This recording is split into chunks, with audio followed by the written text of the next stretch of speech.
Coucou les amis, ravi de vous retrouver pour un nouveau rendez-vous en ces temps compliqués.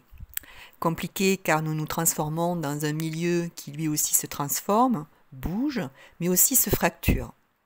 Nous cherchons autour de nous des boucs émissaires pour calmer nos angoisses, nos peurs, alors que nous sommes tous responsables de nos actes. C'est pas parce que nous avançons dans le brouillard que nous devons nous diviser. Je le dis et je le répète depuis des mois, l'union, la fusion des êtres, c'est la solution à nos problèmes.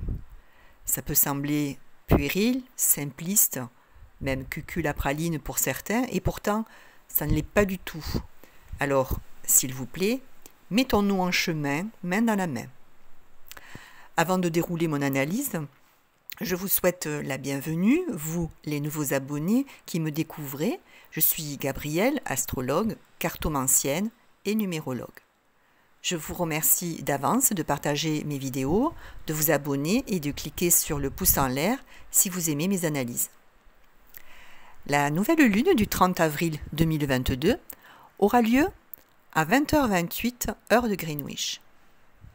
Alors, elle donne l'impression d'être peu aspectée, or, ne nous y trompons pas, elle dégage là encore une très forte énergie, un très grand magnétisme. Les planètes sont ici à nouveau rassemblées en grappes avec encore une fois la planète Pluton qui mène la danse.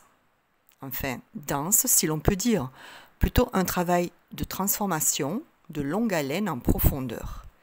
C'est tout sauf léger, même si Pluton démarre sa rétrogradation, ce qui va nous obliger à muter, oui, mais surtout à l'intérieur de notre être. Mais nous y reviendrons plus loin. Tout d'abord, cette nouvelle lune en taureau devrait nous apporter la plénitude, le bien-être, la concentration, la concrétisation de nos vœux, la stabilité. Or, Uranus va bousculer notre routine en provoquant des événements inattendus, et le taureau n'aime pas la nouveauté, il préfère se complaire dans une certaine routine. Uranus va accélérer la cadence du taureau et le pousser à s'adapter à de nouveaux horizons. Toutefois, pas de panique, le taureau est résistant, il a des facultés de résilience et une grande détermination. Il peut perdre pied au départ, mais il se débrouille sur la longueur. La triple conjonction Lune-Soleil-Uranus, c'est sextile à Mars. C'est une très belle configuration pour agir droit vers nos buts. Il y a là une exacerbation de la volonté, une grande implication. Certes, ça ne se fait pas sans tension, mais une tension offensive pour arriver à l'objectif fixé.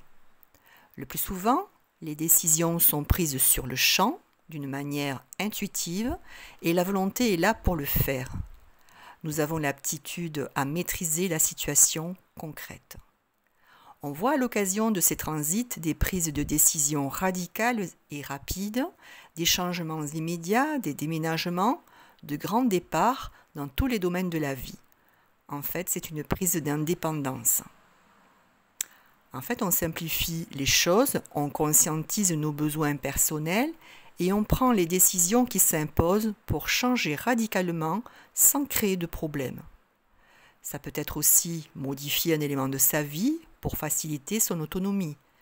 Nous n'avons pas forcément besoin non plus de tout révolutionner. Mais la Lune étant exaltée en taureau, nous prenons conscience aussi de l'importance de vivre à travers toutes les pores de notre enveloppe corporelle, à travers tous nos sens. En tout cas, cette configuration se produit lors d'une éclipse solaire, donc nous pourrons ressentir les effets sur plusieurs mois. Alors soyez prévenus. Même si vous n'êtes pas concerné, vous avez forcément une maison et donc un secteur de votre vie concerné. Ensuite, nous avons Pluton, planète leader de ce thème, qui forme un trigone à Mercure et un sextile à la conjonction Vénus-Jupiter et un peu large Neptune, Vénus-Jupiter faisant un sextile à Mercure. Mercure maîtrise le signe des Gémeaux, mais est aussi en chute dans ce signe. Alors bien sûr, il y a pléthore d'informations, de nouvelles. Nous serons portés à analyser les situations, à prendre du recul plus que d'habitude. Ce sera très profitable pour les professions intellectuelles. La communication peut être pointue. Mais Mercure étant ludique, nous pourrions être tentés par la multiplication des centres d'intérêt, mais dans une certaine détente. Attention toutefois à la manipulation, à la duplicité dans les informations et surtout celles qui étaient mises par nos institutions politiques sociales. Ça va fuser. Ça donne aussi des élans de foi, de mysticisme avec la volonté de s'engager, le désir de vivre des amours reconnus. Il y a pour certains un penchant irréductible pour une personne qui peut ne pas être conforme aux normes. Ça peut passer par un mariage, un pax, bref, une officialisation de la relation, fonder une famille. Ce peut être pour d'autres la signature d'un contrat d'affaires commercial, financier. En tous les cas, on trouve des accords pour allier un engagement dans des responsabilités tout en palliant à nos besoins de liberté.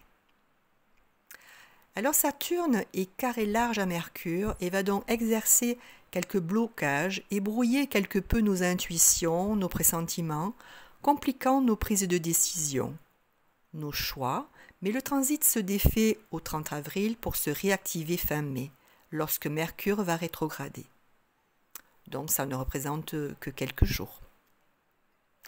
En conclusion, une lunaison encore très marquée par des effets de régénération plutoniens. Le feu n'en finit pas de brûler, apportant une guérison et la force de création. Les pouvoirs du bien et du mal s'affrontent avec une force d'une puissance inouïe. Il y a là le jugement de nos actions passées. Au fond de nous se révèle l'esprit de vérité. Nous nous reconnectons avec nous-mêmes et donc trouvons la clé. Elle est la guérison au fond de nous. L'hésitation, le doute n'ont plus leur place. Les choix, les décisions s'imposent pour gagner votre liberté.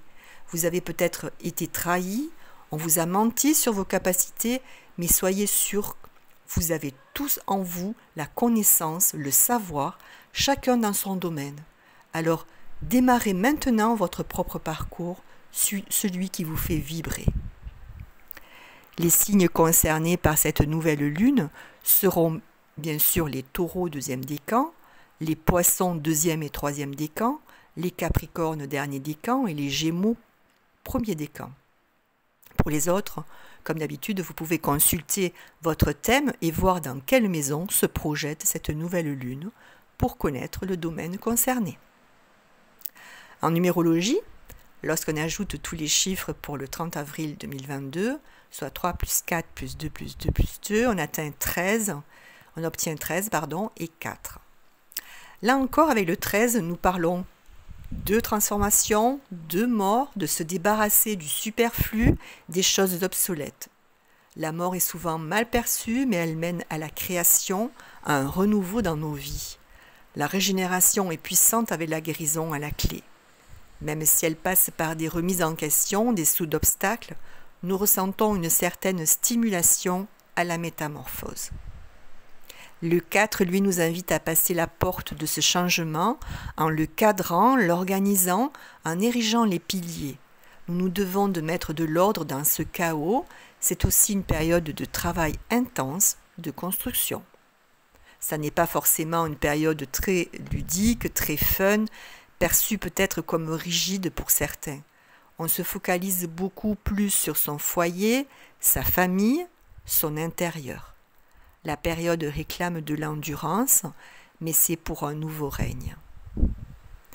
Chers amis, je ne vous remercierai jamais assez de me suivre toujours plus nombreux sur la chaîne, car cette chaîne vit grâce à vous. Comme d'habitude, je compte sur vous pour vous abonner en cliquant sur la cloche et en actionnant le pouce en l'air. Je vous retrouve dans une quinzaine de jours pour l'analyse de la pleine lune du 16 mai 2022. En attendant, prenez soin de vous et de vos proches et profitez, profitez, profitez. N'hésitez pas à me contacter par mail avenir et symbole@orange.fr pour me donner vos impressions sur les énergies du moment. Bisous à toutes et à tous et à très vite.